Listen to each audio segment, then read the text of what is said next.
کو سمجھایا جب اس نے پہلی مرتبہ طلاق کہا تو طلاق ایک ہو گئی نا.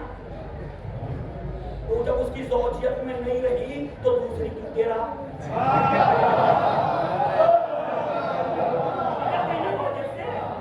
طلاق ہو گئی نا تو جب اس کی زوجہ ہی نہیں ہے تو دوسری دے کسے گا؟ تو پہلے بھی ہو گیا نا کام, تو یہ تیسری کسے دے رہا ہے؟ تو کہنے لگا مولوی صاحب یہ بات بہت سی بتائی, یہ جا کے بتاؤں گا اب یہ میں جا کے بتاؤں گا, اور جہاں ذکر آؤں گا پوچھوں گا میں بھی کہ بات تو صحیح ہے, جب وہ زوجیت میں رہی نہیں تو دوسری کام جو وہ تو پہلی سے ہی نکل گئی, طلاق تو ہو گئی نا. تو میں نے کہا بھیا قرآن میں 2 طلاقیں تھیں, 3 طلاقوں کا کوئی ذکر قرآن میں نہیں ہے, صحیح نا.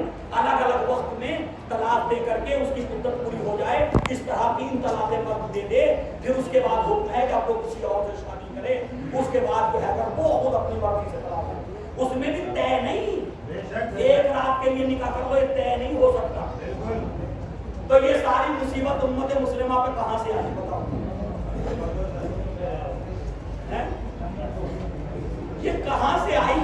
اگر یہ اہل بیت سے منسلک رہتے تو یہ مصیبت کیوں آتی؟ انہوں نے اہل بیت کو چھوڑ دیا اور ان کو تھام لیا, اور یہ بھی بھول گئے کہ جو خود ہلاکت سے نہیں بچ سکتا, جو خود ہلاکت سے نہیں بچ سکتا, جس نے 70 مرتبہ 12 سال میں کہا ہو,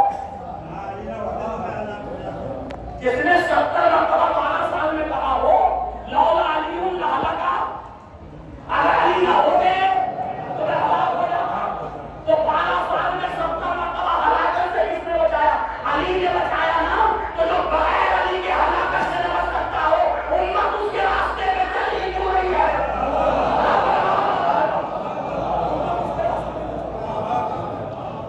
تو عزیزان گرامی, یہ مسائل بہت سخت ہو گئے امت کے لیے, اور اب امت کے نوجوان تلاش کر رہے ہیں ان کا کوئی حل مل جائے. اب اس مفتی نے مولوی نے کہہ دیا کہ اس کے دوست کے لیے کہ اب یہ تمہاری توبہ نہیں ہے, اب پہلے اس کا حلالہ کرواؤ. اب وہ چکر میں اپنے پڑا ہو,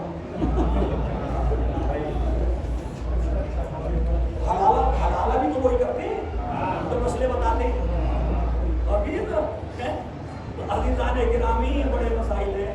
یہ اہل بیت سے دوری کا نتیجہ ہے, یہ اہل بیت علیہ الصلوۃ والسلام سے دوری کا نتیجہ ہے.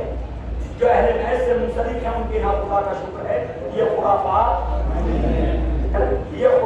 نہیں ہے.